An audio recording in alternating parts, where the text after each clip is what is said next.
אז הגמרא מסכת סנהדרין דף כ"ד עמוד א'. It's a difficult Gemara. It's גופה. אמר יש לקיש, פה קדוש יאמר דבר זה. So Reish Lakish was commenting on the statement by Rabbi Meir, and he says, is it possible that the holy mouth of Rabbi Meir would make a statement that apparently seems so erroneous? He says in the Mishnah on Kafet Amud Aleph, זה פוסל עדיו של זה וזה פוסל עדיו של זה. You can study that if you want to. So he says, no, tene edo. That's how he solves the problem. But this thing of saying pe kadosh yomar davar zeh seems a little unusual to the Gemara. So they're going to look at that phraseology. Pe kadosh, you have a problem with what somebody said.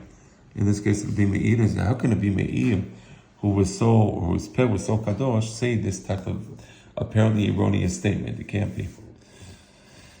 So Ullah says, how can Reish Lakish have said that? Reish Lakish himself, it was said about Reish Lakish that if somebody sees Reish Lakish in the Bet Midrash, that he was so, his intellectual power was so powerful that it was like watching somebody smash mountains together.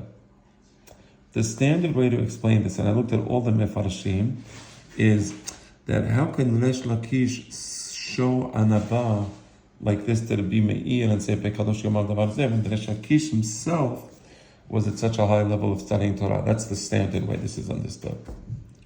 Amar Rabbeinu Avalo Kol Rabbi Meir beBeit Midrash Ke'ilu Kel Harei Harim B'Tochanan Zeh B'Zeh. And then comes Rabbeinu and says, it's true that Reish Lakish was at a high level, but Rabbi Meir was at a higher level because he was Oker Harei Harim B'Tochanan Zeh B'Zeh.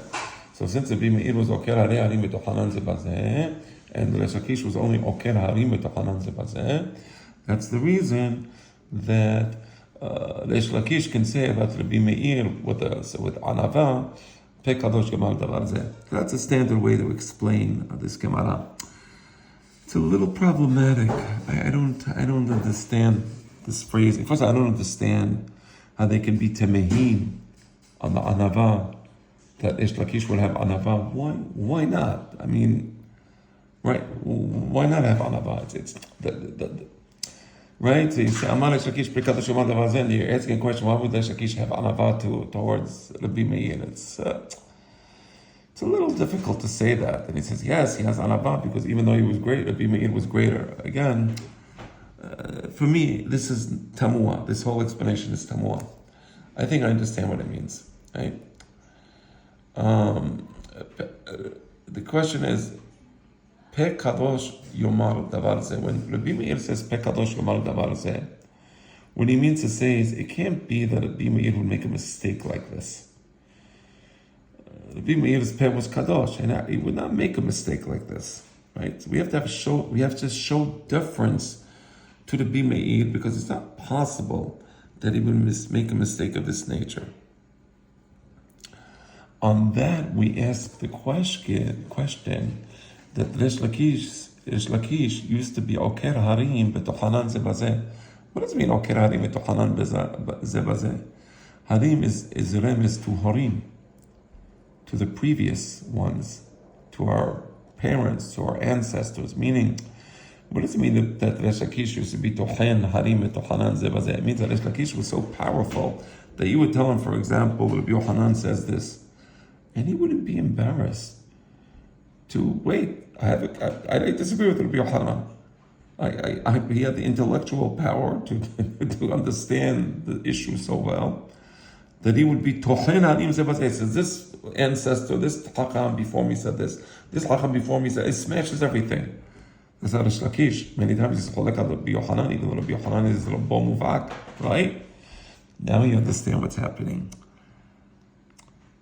Reish Lakish usually doesn't show deference to the previous generation.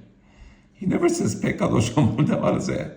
He's not embarrassed to take the harim and to be tochen the harim and to be tochen, and smash it and reach a conclusion. So if here you disagree with Rabbi Meir said that ze posel edav shel ze v'ze posel edav shel ze. Say it doesn't make sense that ze posel edav shel ze v'ze posel edav shel ze. Just say clearly that you disagree.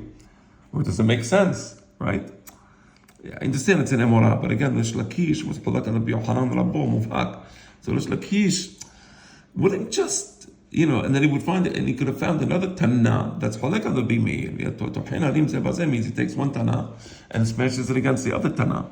So in this case, you should have found another Tana, right? That could say, Rabbi Meir, I disagree with him. He says, no, kadosh u'al davar zeh. You understand? Comes Ravina and says, also, don't tell me that he was trying to show deference to Rabbi Meir, because Rabbi Meir was oker hare harim.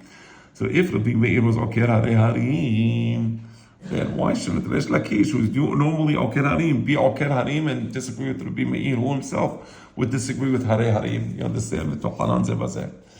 Comes hachika amar bo ul'e kama mechavivim zeh zeh. That's the answer.